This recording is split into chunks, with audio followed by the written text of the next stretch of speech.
내가 타고 다니다가 버린 똥차, 누가 타고 가는지 좀 볼까?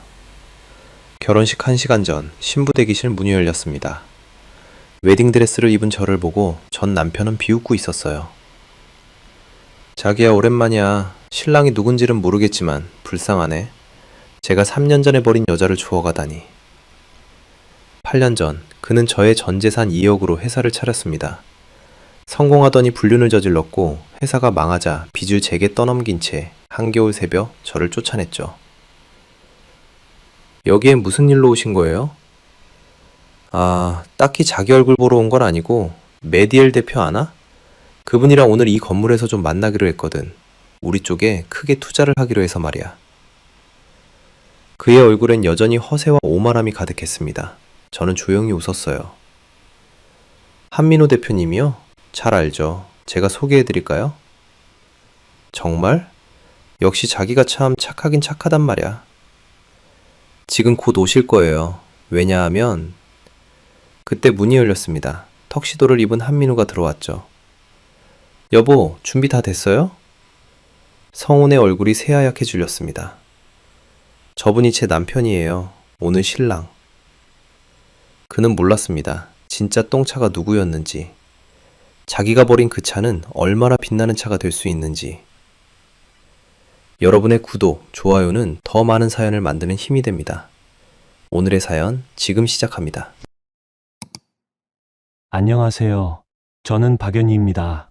지금 제 나이 38인데요. 돌이켜보면 참 많은 일이 있었던 것 같아요. 오늘은 제가 어떻게 여기까지 왔는지 그 이야기를 들려드리려고 합니다. 8년 전 겨울이었습니다. 저는 서울 신촌에 있는 한 독서실에서 약사 국가고시를 준비하고 있었어요.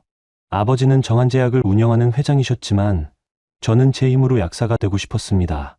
그래서 대학 졸업 후 집을 나와 작은 원룸에서 혼자 살며 공부했죠. 독서실 3층 창가 자리. 매일 아침 8시면 그곳에 앉아있는 남자가 있었습니다. 단정한 와이셔츠에 낡은 가방을 맨 그 사람은 행정고시를 준비하는 조성훈이었어요. 처음엔 그저 같은 공간에서 공부하는 사람일 뿐이었는데 어느 날 복도에서 마주쳤을 때 그가 먼저 인사를 건넸습니다. 힘내세요. 우리 둘 다 꼭 합격해요. 그렇게 시작된 인연이었습니다. 점심시간이면 근처 분식집에서 떡볶이를 나눠 먹었고 저녁엔 편의점 삼각김밥으로 저녁을 때우면서 서로의 꿈에 대해 이야기했죠. 성훈 씨는 가난한 집안 출신이었지만 공직자가 되어 세상을 바꾸고 싶다고 했습니다. 그 진지함이 좋았어요. 제가 아는 대부분의 남자들은 제 집안부터 물어봤거든요. 하지만 성훈 씨는 달랐습니다. 그는 제 꿈을, 제 노력을 봐주는 사람이었어요. 6개월 후 저는 약사 시험에 합격했습니다. 성훈 씨는 진심으로 축하해줬고 저도 그가 곧 합격할 거라 믿었어요. 하지만 결과는 불합격이었습니다. 한 번도 아니고 2번, 3번. 저는 약국에서 일하며 번 돈으로 그의 학원비를 보태줬습니다. 연희야, 미안해. 다음엔 꼭 붙을게. 괜찮아요. 누구나 시간이 필요한 거죠. 저는 그가 힘들어할까 봐 웃으며 대답했습니다. 주말엔 그를 위해 도시락을 싸서 독서실 앞에 두고 왔고 교재가 필요하면 제 카드로 결제해줬어요. 사랑하는 사람이 꿈을 이루는 걸 돕는 건 당연한 일이라고 생각했습니다. 그런데 시간이 지나면서 뭔가 달라지기 시작했어요. 처음엔 미안해하던 성훈 씨가 점점 제 도움을 당연하게 여기는 것 같았습니다. 제가 야근으로 늦게 퇴근하면 짜증을 냈고 학원비를 못 보태주면 시험에 떨어질까봐 불안하다고 했죠. 연희야, 이번 달 학원비 20만 원만 더 보태줄 수 있어? 심화반 들어야 하는데. 저도 이번 달은 좀 빠듯해서요. 다음 달엔 꼭 드릴게요. 그럼 나보고 어떻게 하라고? 시험이 3달 남았는데. 그의 목소리에서 처음 듣는 날카로움이 느껴졌습니다. 저는 결국 적금을 깨서 돈을 건넸고 성훈 씨는 고맙다는 말도 없이 받아들었어요. 4년이 흘렀습니다. 성훈 씨는 4번째 시험에서도 떨어졌고 저는 강남의 한 프랜차이즈 약국 팀장이 되어 있었어요. 그동안 그를 위해 쓴 돈만 해도 8천만 원이 넘었습니다. 제 월급의 절반 이상을 그에게 쏟아부은 거였죠. 어느 날 저녁 성훈 씨가 원룸으로 찾아왔습니다. 평소와 다르게 정장을 입고 있었어요. 연희야, 나 결심했어. 무슨 결심이요? 고시 그만둘 거야. 그리고 창업하려고. 저는 깜짝 놀랐습니다. 5년 가까이 매달린 고시를 포기한다니요.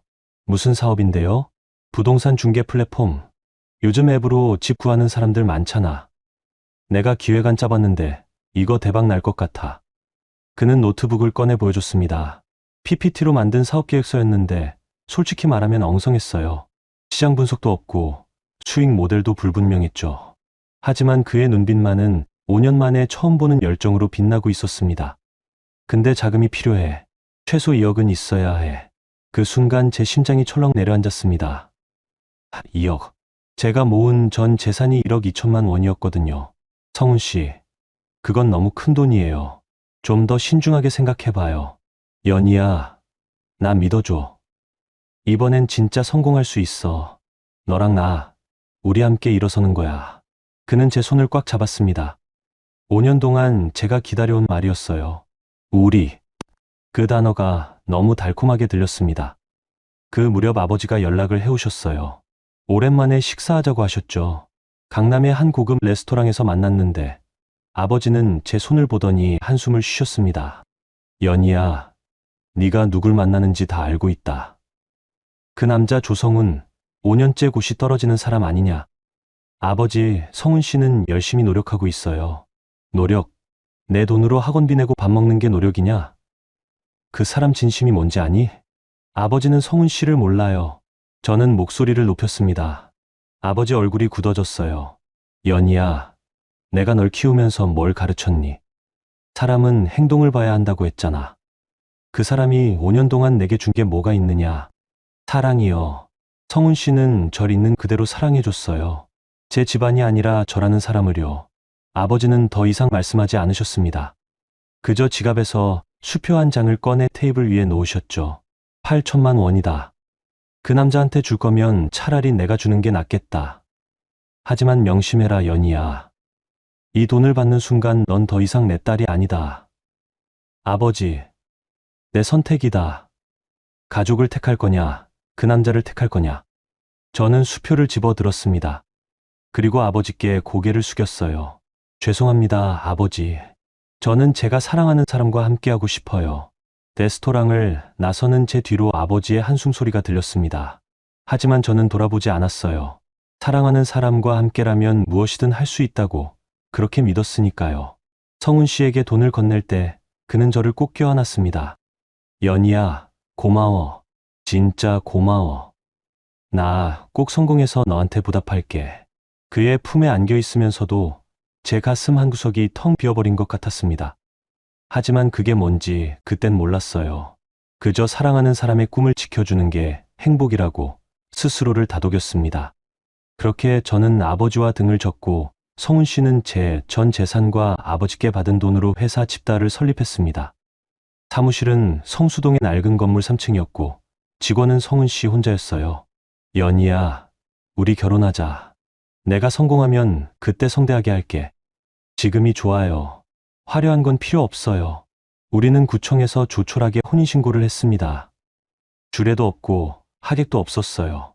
하지만 저는 행복했습니다. 적어도 그 순간만큼은요. 신혼집은 성수동 원룸이었습니다. 보증금 1천만 원에 월세 60만 원. 좁았지만 우리 둘이 함께 만들어가는 공간이었죠.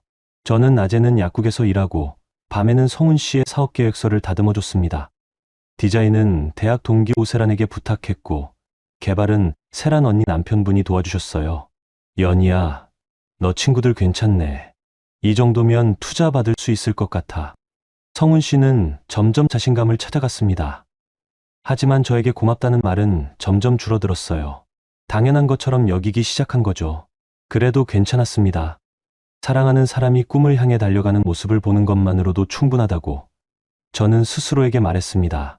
하지만 제 가슴 한구석에선 작은 금이 가기 시작하고 있었어요. 아직은 눈치채지 못했지만 그 금은 점점 커져가고 있었습니다. 1년이 지났습니다. 집단은 생각보다 빠르게 성장했어요. 세란 언니와 그 남편분이 정식으로 합류했고 마케팅 담당으로 대학 후배 한 명이 더 들어왔습니다. MAU가 5만 명을 넘어섰고 작은 투자사에서 시드 투자 5천만 원을 받았죠. 성훈 씨는 달라졌습니다. 예전처럼 제게 의지하는 모습이 아니라 뭔가 자신감 넘치는 사업가처럼 변해갔어요. 좋은 일이었죠. 그가 꿈을 이루어가는 모습이니까요. 어느 날 저녁 성훈 씨가 흥분한 얼굴로 들어왔습니다. 연희야, 우리 스타트업 매거진 인터뷰 제안 들어왔어. 정말요? 축하해요. 그치? 다음 주에 촬영 들어간대. 사무실에서 찍는다는데 너도 같이 나올래? 저는 잠시 망설였습니다. 사실 저도 공동 창업자나 다름없었거든요. 자금을 댔고 기획도 도왔고 인맥도 연결해줬으니까요. 그럼 저도 같이 인터뷰할까요?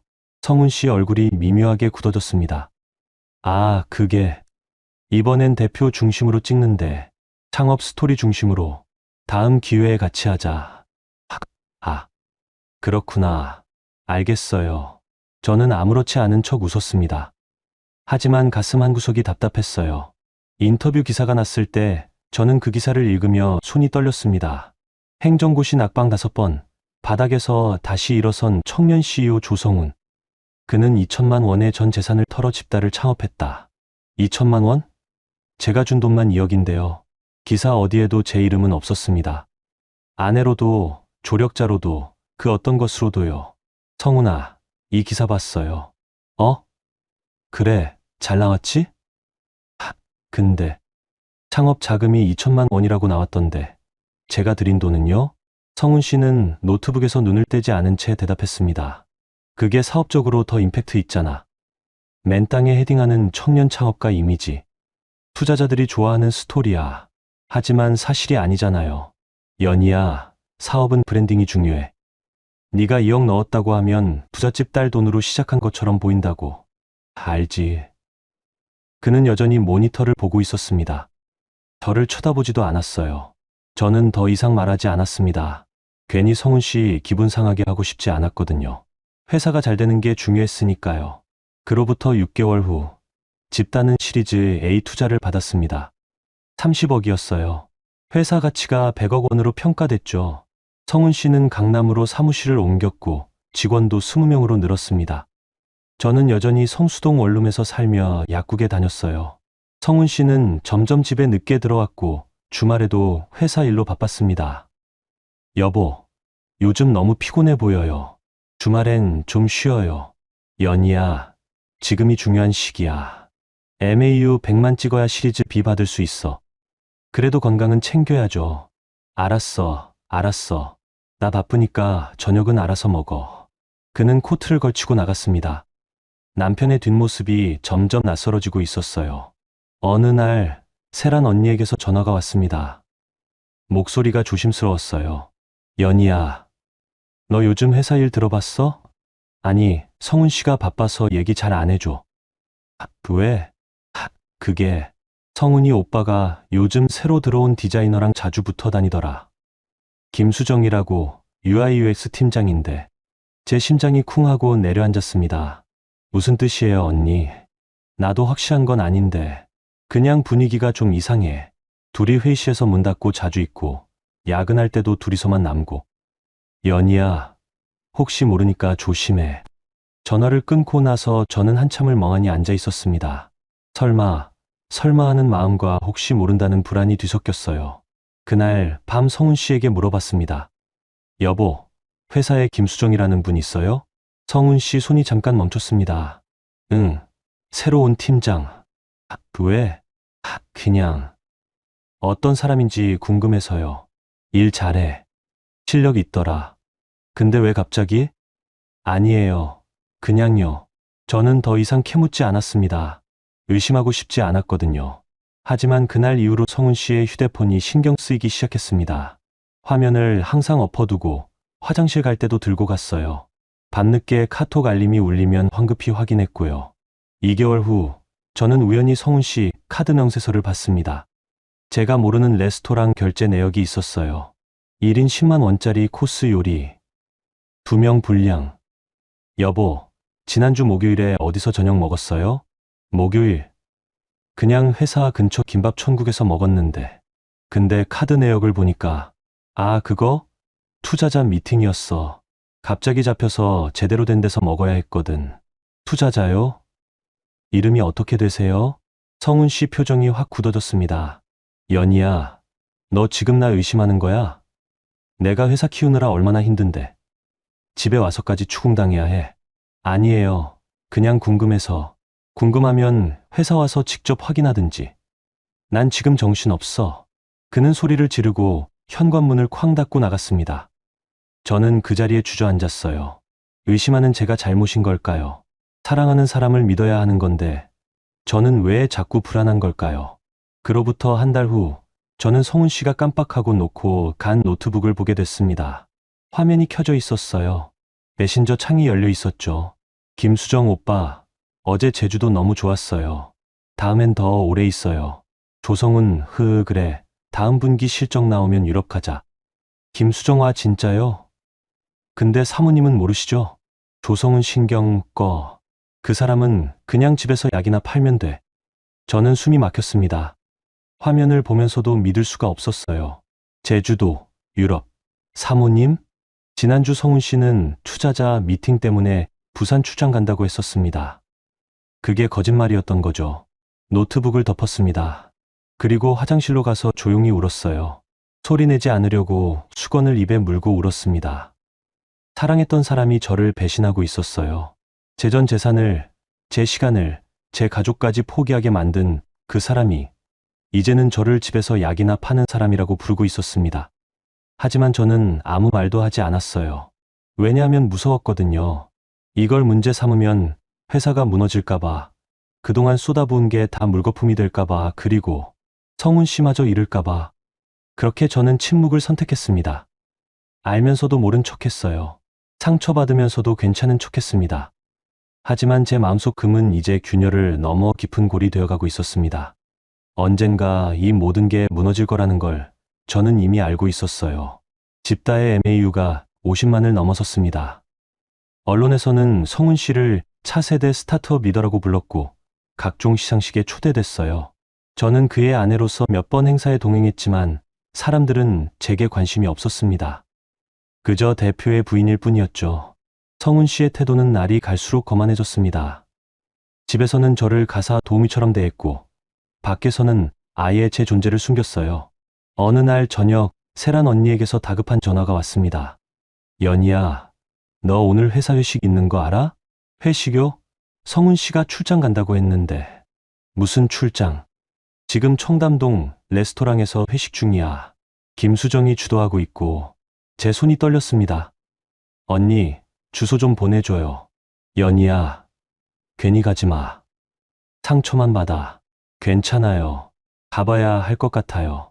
택시를 타고 레스토랑에 도착했습니다. 2층 룸에서 웃음소리가 들렸어요. 조심스럽게 문을 열었습니다. 20명 정도의 직원들이 앉아 있었고 상석에는 성훈 씨와 김수정이 나란히 앉아 있었습니다. 김수정은 성훈 씨 팔에 자연스럽게 손을 올리고 있었어요. 어머, 사모님? 누군가 저를 알아봤습니다. 순간 룸 안이 조용해졌어요. 성훈 씨가 황급히 일어났습니다. 연희야, 너 왜 여기? 출장 가신다고 하셨잖아요. 김수정이 웃으며 끼어들었습니다. 아, 사모님. 대표님이 깜빡하셨나 봐요. 오늘 팀 회식이거든요. 뭐, 집에서 기다리시는 게 익숙하실 테니 이런 자리는 어색하시죠? 직원들이 웃음을 참는 게 느껴졌습니다. 저는 침착하게 대답했어요. 수정 씨, 저도 이 회사 초창기 멤버였어요. 첫 사무실 계약금 낸 사람도 저고, 첫 직원 급여 준 사람도 저예요. 김수정의 웃음이 굳어졌습니다. 아, 그러셨어요? 근데 지금은 안 나오시잖아요. 요즘은 현장에 있는 사람들이 더 중요하죠. 특히 저희 같은 실무자들이요. 수정 씨. 네. 제 남편 팔에서 손 좀 떼주시겠어요?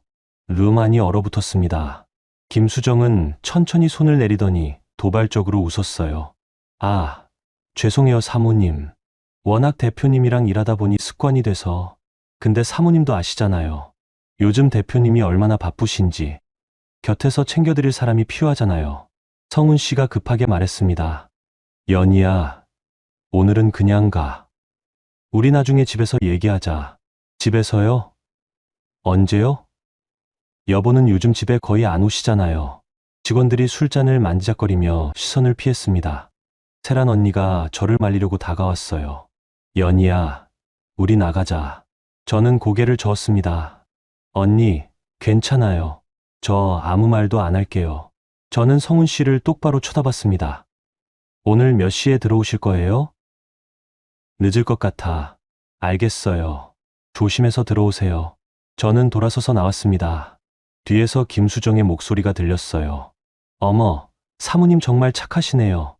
대표님 복 받으셨어요. 그리고 웃음소리가 터졌습니다. 엘리베이터를 타고 내려오는 내내 눈물이 났습니다. 하지만 로비에 도착할 때까지 참았어요. 밖에 나와서야 무너졌습니다. 세란 언니가 쫓아와서 저를 안아줬어요. 연희야, 이혼해. 저런 인간이랑 같이 살 필요 없어. 언니. 저는 어떡해요. 제 전부를 여기에 다 쏟아부었는데. 그게 문제야. 네가 너무 많이 줬어. 그 사람은 내 희생을 당연하게 여기고 있어. 하지만 회사가 무너지면 회사, 연희야, 내 인생이 먼저야. 회사는 망해도 다시 만들 수 있어. 하지만 내 시간은 못 돌려받아. 저는 울면서 고개를 저었습니다. 아직은 포기할 수 없었어요. 5년을 함께 했는데, 8년을 사랑했는데, 이렇게 끝낼 수는 없었습니다. 그날 밤 성훈 씨는 새벽 4시에 들어왔습니다. 술 냄새가 진동했어요. 여보, 오늘 왜 그랬어? 회사 사람들 앞에서 창피하게. 제가 창피했어요. 여보 팔에 손 올리는 여자를 보는 제 기분은 생각 안 하세요? 그냥 친한 거야. 요즘 젊은 애들은 다 그래. 친해서 제주도도 같이 가요? 성훈 씨 얼굴이 하얗게 질렸습니다. 너, 어떻게, 노트북 메신저 봤어요. 다 봤어요. 그는 잠시 당황했지만 이내 표정이 싸늘하게 변했습니다. 그래, 봤으면 어쩔 건데. 이혼할 거야? 네. 연희야, 현실을 봐. 지금 회사 지분 구조가 어떻게 돼 있는지 알아? 너 이름으로 된 거 하나도 없어. 법적으로 너는 그냥 배우자일 뿐이야. 하지만 제 돈으로 증거 있어? 계약서 썼어? 없잖아. 그냥 부부간의 생활비 보탠 거지. 저는 말문이 막혔습니다. 그리고 말이야. 지금 이혼하면 너만 손해야. 위자료? 재산 분할? 회사 가치는 높지만 현금은 없어. 받을 거 하나도 없다고. 그럼 여보는 저한테 뭘 원하는 거예요? 성훈 씨는 냉소적으로 웃었습니다. 조용히 있어. 내가 원하는 대로 살게 놔둬. 그러면 너도 편하게 살 수 있어. 편하게요? 응. 회사 잘 되면 너도 혜택 받는 거잖아. 집도 더 큰 데로 옮기고, 차도 바꿔주고. 대신 내 사생활에 간섭하지 마. 그 순간 저는 깨달았습니다. 제가 사랑했던 남자는 이미 사라졌다는 것을. 지금 제 앞에 있는 사람은 성공에 취해 교만해진 낯선 누군가였어요. 알겠어요. 뭐, 조용히 있을게요. 여보 마음대로 하세요. 성훈 씨는 만족스러운 표정을 지었습니다. 그래, 현명한 선택이야. 그는 그대로 쓰러져 잤습니다. 저는 거실로 나와 소파에 앉았어요. 창밖으로 동이 트고 있었습니다. 하지만 제 마음속은 한겨울보다 더 어두웠어요. 사랑은 이미 죽었습니다. 하지만 저는 아직 떠날 수 없었어요. 제가 쏟아부은 모든 것이 여기에 묶여 있었으니까요. 그렇게 저는 죽은 결혼 생활을 이어가기 시작했습니다. 웃으며 상처를 삼키고 침묵으로 모욕을 견디면서요. 하지만 이 모든 게 언젠가 무너질 거라는 것을 저는 이미 알고 있었습니다. 그로부터 6개월이 흘렀습니다. 집다는 겉으로는 승승장구했지만 내부적으로는 문제가 생기기 시작했어요. 부동산 플랫폼 시장이 과열되면서 경쟁사들이 우후죽순 생겨났고 광고비 경쟁이 치열해졌습니다. 성훈 씨는 점점 더 공격적으로 돈을 쓰기 시작했어요. 유명 연예인 광고 모델을 쓰고 대형 빌딩에 5개 광고를 걸었죠. 하지만 수익은 그에 비례해서 늘지 않았습니다. 저는 가끔 회사 재무제표를 몰래 봤어요. 공동대표로 이름이 올라가 있어서 접근 권한이 있었거든요. 숫자들이 심상치 않았습니다. 적자가 눈덩이처럼 불어나고 있었어요. 어느 날 저녁 성훈 씨가 심각한 얼굴로 들어왔습니다. 연희야. 왜요? 회사가 좀 어려워졌어. 처음으로 그가 약한 모습을 보였습니다. 저는 긴장했어요. 어떻게 어려운데요? 투자사에서 시리즈 B 투자를 거절했어. 실적이 목표치에 못 미친다고. 그럼 어떡하려고요? 일단 비용을 줄여야 해. 직원도 몇 명 정리하고. 저는 안도했습니다. 그래도 회사를 지키려고 노력하는구나 싶었어요. 하지만 일주일 후 저는 청천벽력 같은 소식을 들었습니다. 세란 언니에게서 온 전화였어요. 연희야, 너 회사 등기부 최근에 확인해 봤어? 아니요. 왜요? 너 공동대표로 올라가 있어. 네. 제가요? 저는 황급히 인터넷으로 등기부를 떼어봤습니다. 정말로 제 이름이 공동대표로 등재돼 있었어요. 언제 이렇게 된 거죠? 연희야, 이거 위험해. 회사에 빚이 있으면 공동대표도 연대보증 책임이 있어. 무슨 소리예요, 언니? 성훈이 오빠가 지금 회사 빚을 내 명의로 돌리려는 것 같아. 조심해. 저는 손이 떨렸습니다. 집에 돌아오자마자 성훈 씨를 추궁했어요. 여보, 제가 언제 공동대표 된 거예요? 아, 그거? 지난달에 법인 구조 바꾸면서 올렸어. 왜 제 동의도 없이요? 부부잖아. 그리고 너도 어차피 초기 투자자니까 명분상 필요했어. 무슨 명분이요? 성훈 씨는 대답하지 않았습니다. 그날 밤 저는 잠을 이룰 수 없었어요. 불길한 예감이 들었습니다. 한 달 후 그 예감은 현실이 됐습니다. 성훈 씨가 이혼 서류를 내밀었어요. 이혼하자. 네. 우리 이제 끝이야. 더 이상 같이 살 이유가 없어. 갑자기 왜 이러는 거예요? 갑자기, 연희야, 우린 이미 1년 넘게 남남처럼 살았잖아. 그냥 정리하자. 여보, 제발, 다시 생각해봐요. 우리 상담 받아보고, 상담, 웃기지 마. 나는 이미 결심했어. 김수정 때문이에요? 성훈 씨는 비웃었습니다. 수정이는 날 이해해줘. 나한테 필요한 사람이야. 너는 그냥 과거야. 제 돈으로 시작한 회사예요. 그래서 지금 회사 같이 만든 건 나야. 네가 한 게 뭐가 있어? 돈 좀 된 거? 저는 알았어. 시끄러우니까 재산 분할은 해줄게. 근데 말이야. 성훈 씨가 서류를 한 장 더 꺼냈습니다. 회사에 빚이 좀 있어. 2천만 원 정도. 공동대표로서 절반만 책임져줘. 2천만 원이요? 응. 그럼 우리 깨끗하게 정리하는 거야. 저는 서류를 봤습니다. 진짜로 회사 채무 내역이 적혀 있었어요. 그런데 이상했습니다. 2천만 원이 아니라 2억이었거든요. 여보, 이거 2억인데요? 오타야, 오타. 나중에 정정할게. 여보, 연희야, 귀찮게 하지 마. 변호사 통해서 연락할게. 그는 그대로 나가버렸습니다. 다음 날 법원에서 조정 통지서가 왔습니다. 이혼 조정 신청이었어요. 그리고 놀랍게도 저에게 회사 채무 1억 원을 상환하라는 내용이 포함되어 있었습니다. 저는 변호사를 찾아갔어요. 변호사님, 이게 말이 돼요? 제가 왜 회사 빚을 갚아야 하죠? 따님께서 공동대표로 등재돼 있으시니 연대보증 책임이 있습니다. 하지만 제 동의 없이 올린 거예요. 증명할 수 있으세요? 서류상으론 따님 도장이 찍혀 있는데요. 그건 여보가 다른 서류라고 해서. 변호사는 한숨을 쉬었습니다. 따님, 이거 싸우려면 오래 걸립니다. 그리고 승소 가능성도 높지 않아요. 저는 무너졌습니다. 한겨울이었습니다. 성훈 씨는 이사진센터도 부르지 않았어요. 그냥 제 짐을 쓰레기 봉투와 박스에 대충 담아 문 밖에 내놨습니다. 연희 씨, 짐 다 챙겼으니까 가세요. 김수정이 문을 열며 말했습니다. 이미 이 집 안주인처럼 굴고 있었어요. 제 옷이 아직. 이거면 충분하잖아요. 아, 참. 이거. 김수정이 봉투 하나를 던졌습니다. 제 결혼 반지였어요. 필요 없다고 하시더라고요. 가져가세요. 저는 그 봉투를 주었습니다. 손이 떨렸어요. 성훈 씨가 나왔습니다. 연희 씨, 그동안 수고했어요. 근데 이제 그만 가줘요. 우리 바쁘거든. 성훈 씨.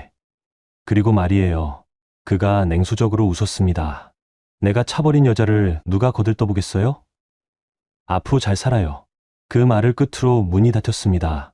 저는 한겨울 새벽 4시 쓰레기 봉투를 들고 거리에 서 있었습니다. 눈이 내리고 있었어요. 가족도, 돈도, 집도, 사랑도 모두 잃었습니다. 제 손에 남은 건 쓰레기 봉투 2개와 1억 원의 빚뿐이었어요.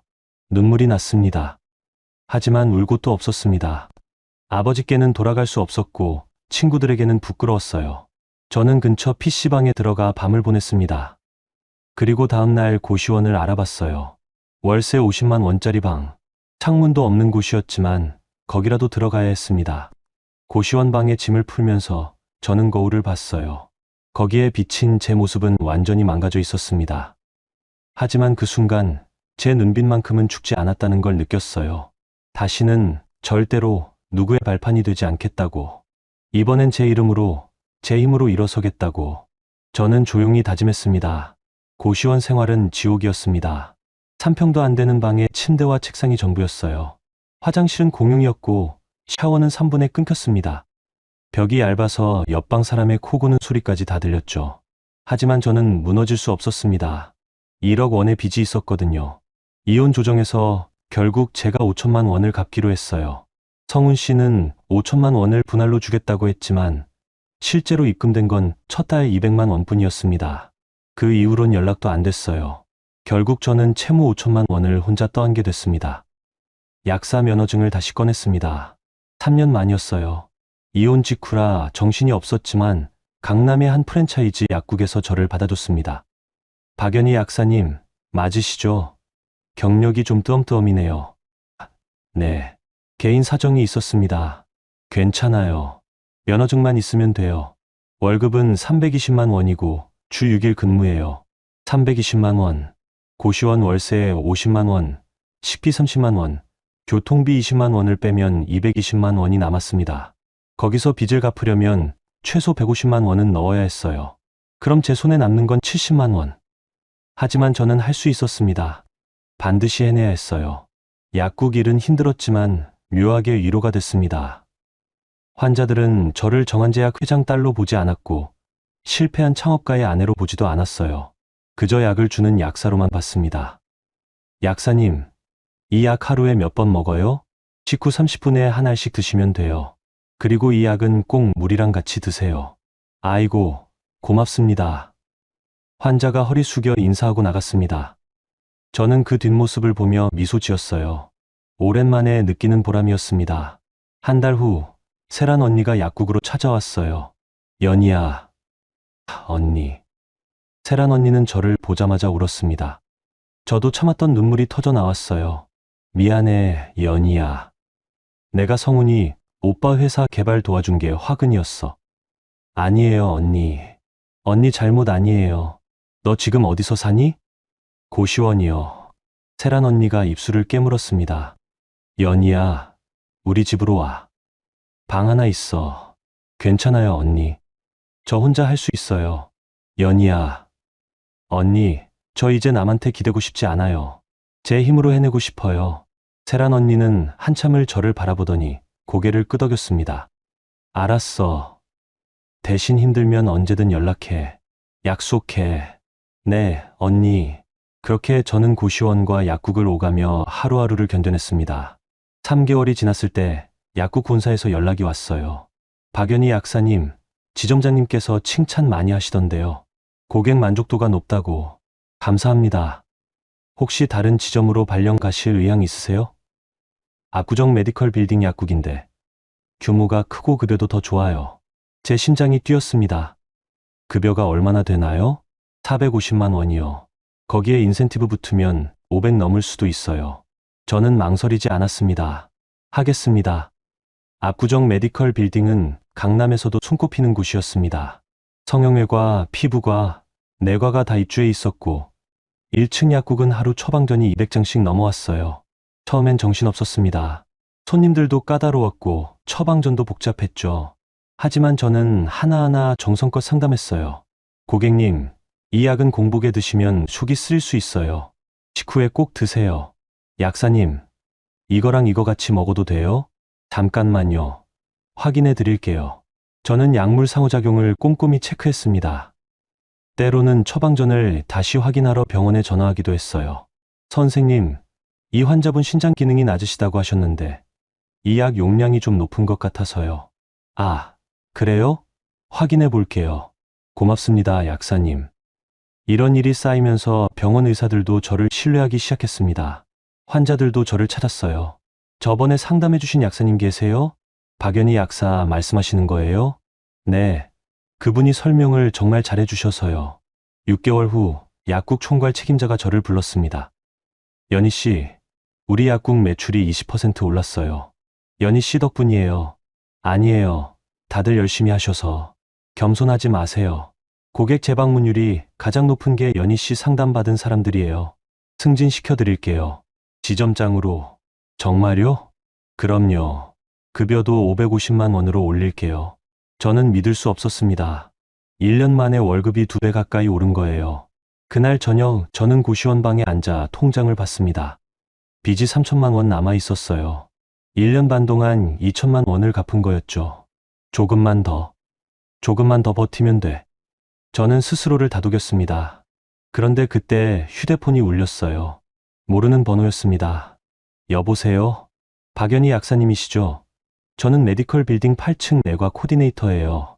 혹시 시간 되시면 원장님께서 뵙고 싶다고 하시는데요. 네. 왜요? 약국이랑 협력 건으로 상담하실 게 있으시대요. 저는 다음 날 8층 내과로 올라갔습니다. 깔끔한 인테리어의 병원이었어요. 원장실 문을 두드렸습니다. 들어오세요. 문을 열자 40대 중반쯤 돼 보이는 남자가 앉아 있었습니다. 단정한 인상에 차분한 눈빛이었어요. 안녕하세요. 박연희 약사입니다. 네, 메디웰 병원 체인 대표 한민우입니다. 제 손이 잠깐 멈칫했습니다. 메디웰? 병원 체인? 아, 제가 여기 내과 원장이기도 하지만 메디웰이라는 병원 체인을 운영하고 있어요. 전국에 지점이 15개 정도 되는데요. 연희 약사님 상담 능력이 뛰어나시다는 얘기를 많이 들었어요. 우리 메디웰 병원들이랑 약국 납품 협력건을 상의하고 싶어서 연락드렸습니다. 그렇게 저는 한민우 대표를 처음 만났습니다. 그리고 그 만남이 제 인생을 다시 한번 바꿀 줄은 몰랐어요. 한민우 대표와의 미팅은 생각보다 편안했습니다. 그는 사업 이야기보다 환자 이야기를 더 많이 했어요. 약사님, 요즘 환자들이 약에 대한 불안이 많더라고요. 부작용 때문에. 맞아요. 그래서 저는 처방전 드릴 때 꼭 설명을 드려요. 이 약이 왜 필요한지, 어떻게 먹어야 하는지. 그게 정말 중요한데 바쁘다 보면 놓치기 쉽죠. 연희 약사님은 어떻게 시간을 내세요? 저는 그냥 환자분이 이해하실 때까지 설명드려요. 시간이 좀 걸리더라도요. 한민우 대표가 미소 지었습니다. 그래서 환자들이 약사님을 찾는 거군요. 우리는 자연스럽게 의료 철학에 대해 이야기했습니다. 그는 병원을 돈벌이 수단이 아니라 환자를 치료하는 곳으로 봤어요. 요즘 흔치 않은 생각이었죠. 연희 약사님, 우리 메디웰이랑 약 납품 계약 맺으실 의향 있으세요? 제가요? 저는 그냥 약국 직원인데요. 본사에 제안해 보세요. 좋은 조건 드릴게요. 저는 본사에 보고했고 본사는 흔쾌히 동의했습니다. 메디웰은 신뢰도가 높은 병원 체인이었거든요. 계약이 성사되면서 저는 한민우 대표와 자주 만나게 됐습니다. 처음엔 업무 미팅이었지만 점점 개인적인 대화도 나누게 됐어요. 연희 약사님, 오늘 저녁 드셨어요? 아직이요. 보통 집에 가서 먹어요.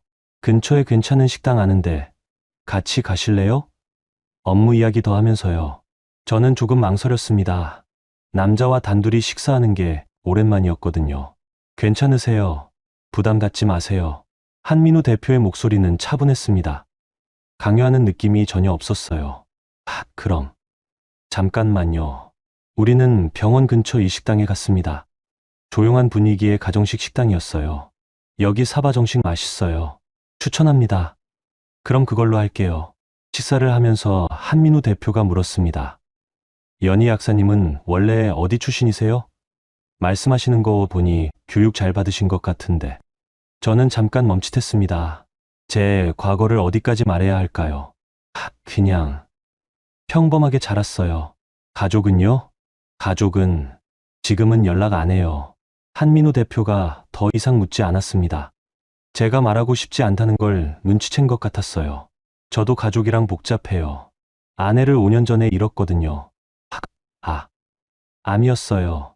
1년 투병하다가 갔죠. 그때 제가 의사였는데도 아무것도 못 해줬어요.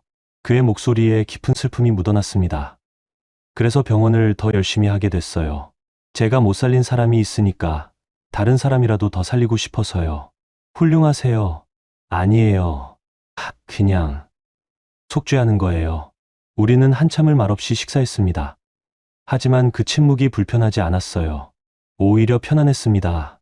그날 이후로 우리는 가끔 식사를 함께 했어요. 업무 이야기도 했지만 점점 개인적인 이야기도 나눴습니다. 민우 씨, 왜 의사가 되셨어요? 어렸을 때 어머니가 편찮으셨거든요. 병원비가 없어서 치료를 제때 못 받으셨어요. 그때 다짐했죠. 커서 의사가 되어 돈 없어서 죽는 사람 없게 하겠다고. 지금도 그렇게 하세요? 네. 메디웰 병원들은 저소득층 의료비 감면 프로그램이 있어요. 수익은 좀 줄지만 그게 제가 병원 하는 이유니까요. 저는 그의 진심을 느낄 수 있었습니다. 성훈 씨와는 너무 달랐어요. 성훈 씨는 성공을 위해 사람을 밟았지만 민우 씨는 사람을 위해 성공을 이용했습니다. 6개월이 지났을 때 한민우 대표가 조심스럽게 물었습니다. 연희 씨, 혹시 저랑 연애할 생각 있으세요? 저는 깜짝 놀랐습니다. 네. 제가 너무 직접적이었나요? 미안해요. 그냥. 연희 씨를 보면 편하네요. 오랜만에 느끼는 감정이에요. 민우 씨, 천천히 생각하세요. 부담 갖지 마시고. 저는 연희 씨가 준비됐을 때까지 기다릴 수 있어요. 저는 대답하지 못했습니다. 아직 제 마음이 정리되지 않았거든요. 하지만 그의 진심만큼은 느낄 수 있었어요. 그 무렵, 제게 예상치 못한 일이 일어났습니다. 어느 날 약국에 한 노신사가 들어왔어요. 60대 후반쯤 돼 보이는 분이었는데 어딘가 낯익었습니다. 혈압약 좀 지어주시겠어요? 처방전을 받아 들고 이름을 확인하는 순간 저는 얼어붙었습니다. 박정한, 제 아버지였습니다. 아버지도 저를 알아봤어요. 눈이 맞췄습니다. 연희야. 아버지. 5년 만이었습니다. 아버지는 많이 늙어 있었어요. 머리는 새하얗게 샜고 등도 굽어 있었습니다. 약사가 됐구나. 네, 잘 됐다. 네가 하고 싶었던 일이잖니. 저는 눈물이 났습니다. 아버지, 아빠가 미안하다. 네가 힘들 때 곁에 없어서. 아버지는 잘못 없어요. 제가. 아니야. 아빠가 너무 고집부렸어. 네가 어떻게 사는지 확인이라도 하고 도와줬어야 했는데. 아버지가 제 손을 잡았습니다. 연희야, 집에 돌아오렴. 아빠가 모든 걸 용서할게. 아버지, 회사도 내 거야. 원래 내 거였잖니. 돌아와서 같이 일하자. 저는 한참을 울었습니다. 약국 안에서 아버지 품에 안겨서요. 그렇게 저는 5년 만에 아버지와 화해했습니다. 정한제약 이사로 복귀했어요. 하지만 예전처럼 이름만 올려둔 게 아니라 실제로 일했습니다. 약국 사업부를 맡아서 전국 가맹점 관리를 했죠. 아버지는 더 이상 제 일에 간섭하지 않았어요. 제가 하고 싶은 대로 하라고 했습니다. 연희야, 네가 바닥까지 가봤으니까 이제는 무너지지 않을 거야. 아빠가 믿는다. 그 무렵 한민우 대표가 다시 물었습니다. 연희 씨, 저랑 연애할 준비 되셨어요? 저는 그를 똑바로 봤습니다. 민우 씨, 제가 사실 결혼한 적 있어요. 그리고 이혼했어요. 알아요. 네, 처음부터 알고 있었어요. 연희 씨 과거. 저는 놀랐습니다. 그런데도 과거는 중요하지 않아요. 지금의 연희 씨가 중요하죠. 그리고 저는 지금의 연희 씨를 사랑합니다. 그의 눈빛은 진심이었습니다. 저는 처음으로 진짜로 저를 있는 그대로 사랑해주는 사람을 만난 것 같았어요. 네, 민우 씨랑 연애하고 싶어요. 고마워요, 연희 씨. 그렇게 우리는 연인이 됐습니다. 1년 후 한민우 대표가 청혼했어요. 연희 씨, 저랑 결혼해 주시겠어요? 평생 연희 씨를 지킬게요. 저는 울면서 고개를 끄덕였습니다. 네, 민우 씨. 재혼이었습니다. 하지만 이번엔 달랐어요. 진짜 사랑이었으니까요. 결혼식 날짜를 잡았습니다. 2025년 3월. 그런데 결혼식 한 달 전 예상치 못한 손님이 나타났습니다. 조성훈이었습니다. 결혼식 한 달 전이었습니다. 저는 웨딩 플래너와 미팅을 하고 있었어요. 그때 휴대폰으로 문자가 왔습니다. 모르는 번호였어요. 연희 씨, 나 성훈이에요. 재혼한다고 들었어요. 축하드려요. 혹시 결혼식 날짜 알 수 있을까요? 제 손이 떨렸습니다. 3년 만에 온 연락이었어요. 저는 답장하지 않았습니다. 하지만 성훈 씨는 계속 문자를 보냈죠. 연희 씨, 과거는 과거고 축하는 해드리고 싶어요. 저도 이제 다 정리했어요. 앙금 없이 지내고 싶어요. 결혼식 정보 좀 알려주세요. 저는 차단하려다가 문득 궁금해졌습니다. 왜 갑자기 연락한 걸까요? 세란 언니에게 전화했어요. 언니, 성훈 씨 요즘 어떻게 지내요? 얘기 안 들었어. 회사 완전 망했어. 집 다 작년에 부도났거든. 네. 부동산 플랫폼 시장이 얼어붙으면서 투자 못 받았대. 직원들 임금도 못 줘서 고소당했다고 들었어. 김수정 씨는요? 진작에 도망갔지. 성훈이 오빠 돈 없어지니까 바로 차였다더라.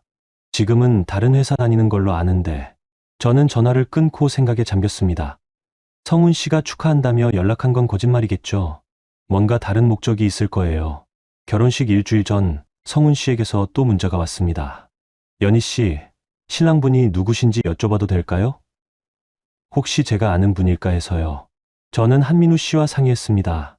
민우 씨, 제 전 남편이 결혼식 정보를 물어봐요. 그래요? 왜 그럴까요? 모르겠어요. 뭔가 목적이 있는 것 같은데. 한민우 씨가 잠깐 생각하더니 말했습니다. 연희 씨, 제 생각엔 당신 전 남편이 지금 사업이 어려워서 도움이 필요한 것 같네요. 저한테 접근하려는 게 아닐까요? 민우 씨한테요? 메디엘이 최근에 헬스케어 스타트업 투자 펀드를 만들었거든요. 30억 규모예요. 언론에도 나왔고, 저는 깨달았습니다. 성훈 씨가 투자를 받으려고 접근하는 거였어요. 연희 씨, 어떻게 할래요? 제가 처리할까요? 저는 고개를 저었습니다. 아니에요. 제가 직접 마주하고 싶어요. 확실해요? 네.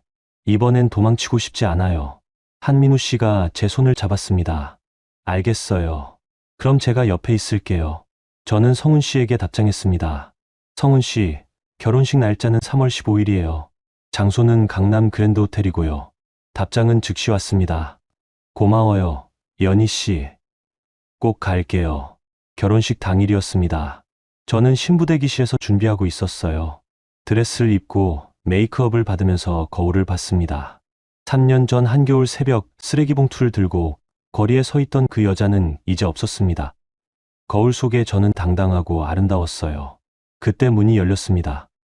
연희 씨, 조성훈이었습니다. 3년 만에 본 그는 많이 변해 있었어요. 머리는 벗겨지기 시작했고 배가 나왔습니다. 값싼 정장을 입고 있었어요. 어떻게 여기까지? 축의금 전해드리려고요. 그는 봉투를 내밀었습니다. 10만 원짜리였어요. 고맙지만 괜찮아요. 아니에요. 받으세요. 그리고 신랑분이 누구신지 여쭤봐도 될까요? 역시나 궁금한 건 그거였죠. 왜요? 그냥 연희 씨가 행복하셨으면 해서요. 좋은 분 만나셨으면 좋겠어요. 거짓말이었습니다. 그의 눈빛에서 계산이 보였어요. 성훈 씨, 솔직하게 말씀하세요. 왜 여기 오신 거예요? 성훈 씨가 잠깐 당황했습니다. 연희 씨, 저 요즘 좀 어려워요. 회사가 힘들어서. 알아요. 그래서 투자 유치를 하려고 하는데 메디웰이라고 들어보셨어요? 거기서 헬스케어 펀드를 만들었다는데. 네, 들어봤어요. 혹시 연희 씨 인맥으로 소개해 주실 수 있을까요? 제가 정말 좋은 아이템이 있거든요. 저는 웃음이 나왔습니다. 성훈 씨, 3년 전에 뭐라고 하셨죠? 네. 내가 차버린 여자를 누가 거들떠보냐고 하셨잖아요. 성훈 씨 얼굴이 굳었습니다. 그건 그때 제가 정신이 없어서. 그리고 저한테 빚까지 떠안기셨죠. 1억 원. 다 갚았어요. 2년 걸렸어요. 미안해요, 연희 씨. 제가 잘못했어요. 용서해 주세요. 용서요? 저는 천천히 일어났습니다. 성훈 씨, 저는 성훈 씨를 용서할 생각 없어요. 용서는 제가 줄 수 있는 게 아니에요.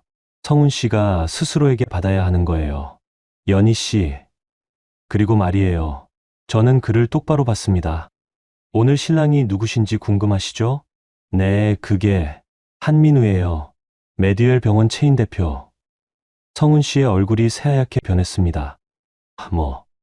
뭐라고요? 제 남편이 바로 성훈 씨가 투자 받으려던 그 사람이에요. 그럴 리가. 그때 문이 열리고 한민우 씨가 들어왔습니다. 여보, 준비 다 됐어요?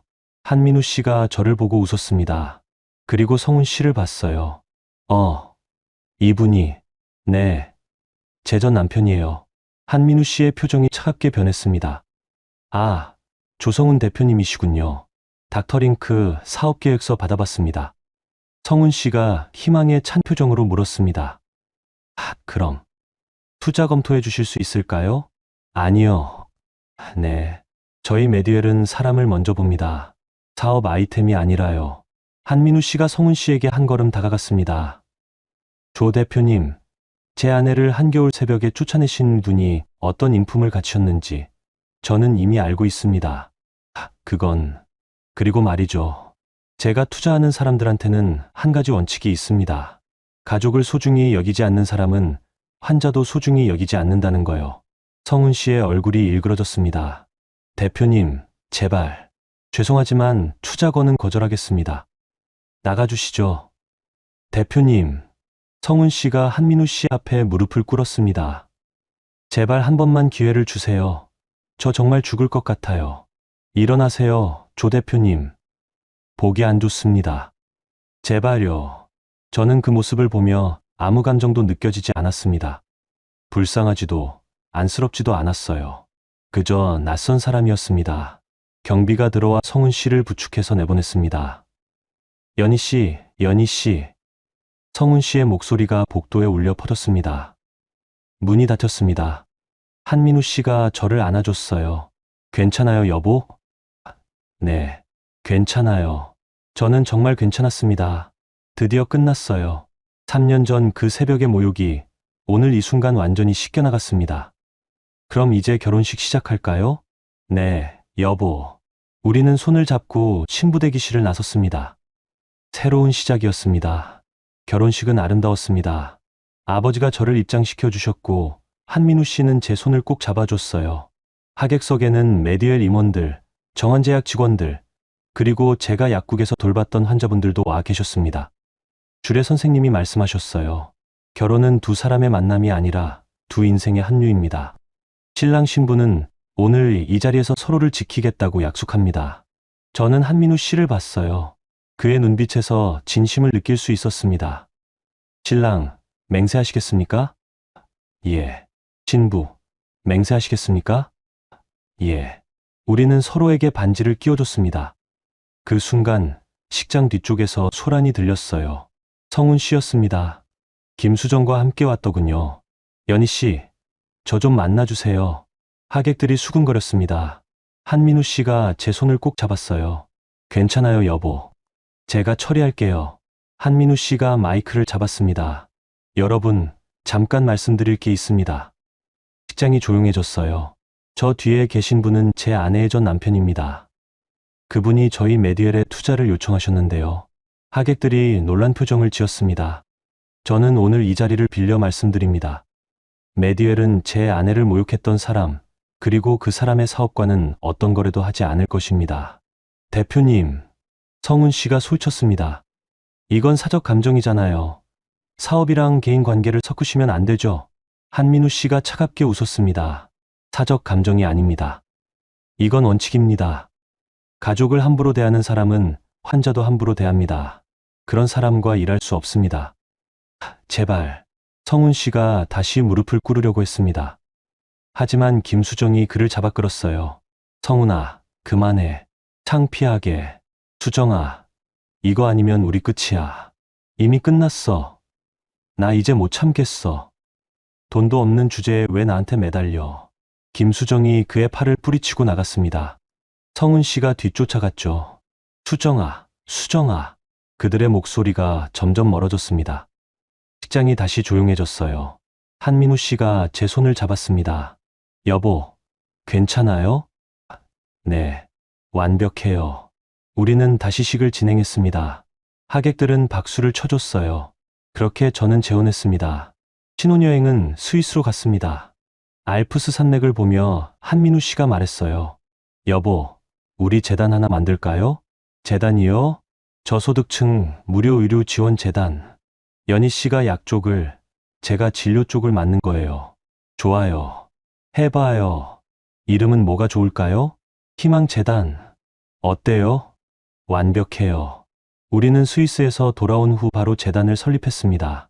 정한제약과 메디웰이 공동 출자했고 전국 15개 지역에 무료 약국을 열었어요. 저는 재단 이사장을 맡았습니다. 한민우 씨는 의료이사였고요.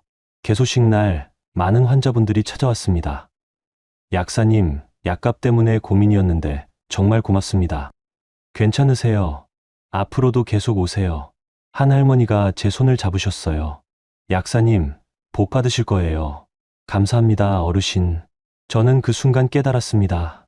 제가 진짜로 원했던 게 뭔지. 성공도 복수도 아니었어요. 누군가를 도울 수 있는 사람이 되는 것. 그게 제가 원했던 거였습니다. 6개월 후 저는 제약업계 혁신상을 받았습니다. 무료 약국 사업 때문이었어요. 시상식장에서 수상소감을 말했습니다. 저는 8년 전 사랑하는 사람을 위해 모든 걸 걸었습니다. 하지만 그 사랑은 저를 배신했고 저는 모든 걸 잃었죠. 청중이 조용히 들었습니다. 3년 전 한겨울 새벽, 저는 쓰레기 봉투 하나만 들고 거리에 서 있었습니다. 그때 누군가 저에게 물었어요. 내가 차버린 여자를 누가 거들떠보냐고. 하지만 저는 다시 일어섰습니다. 제 힘으로요. 그리고 깨달았죠. 저를 사랑해 줄 사람은 반드시 있다는 것을요. 저는 객석에 한민우 씨를 봤습니다. 그가 웃으며 박수를 쳐주고 있었어요. 오늘 이 상은 제 것이 아닙니다. 저를 믿어준 모든 분들의 것입니다. 아버지, 남편, 그리고 제가 돌봤던 모든 환자분들. 감사합니다. 박수가 터져 나왔습니다. 시상식이 끝나고 로비에서 누군가 저를 불렀어요. 연희 약사님? 돌아보니 낯선 남자였습니다. 저, 조성훈이 부탁해서 왔어요. 성훈 씨요? 네. 지금 구치소에 있어요. 구치소요? 횡령과 분식회계 혐의로 구속됐어요. 투자금 유용했다고. 저는 아무 말도 하지 않았습니다. 연희 약사님한테 전해달라는 말이 있어요. 미안하다고, 자기가 잘못했다고. 알겠습니다. 전해주세요. 용서는 못하지만 미움도 없다고. 그 남자가 고개를 숙이고 갔습니다. 한민우 씨가 다가왔어요. 여보, 괜찮아요? 네. 이제 정말 괜찮아요. 우리는 손을 잡고 밖으로 나왔습니다. 봄이었습니다. 벚꽃이 흩날리고 있었어요. 3년 전 한겨울 새벽, 눈 내리는 거리에 서 있던 그 여자는 이제 없었습니다. 지금 여기 봄바람 속에 서 있는 저는 완전히 다른 사람이었어요.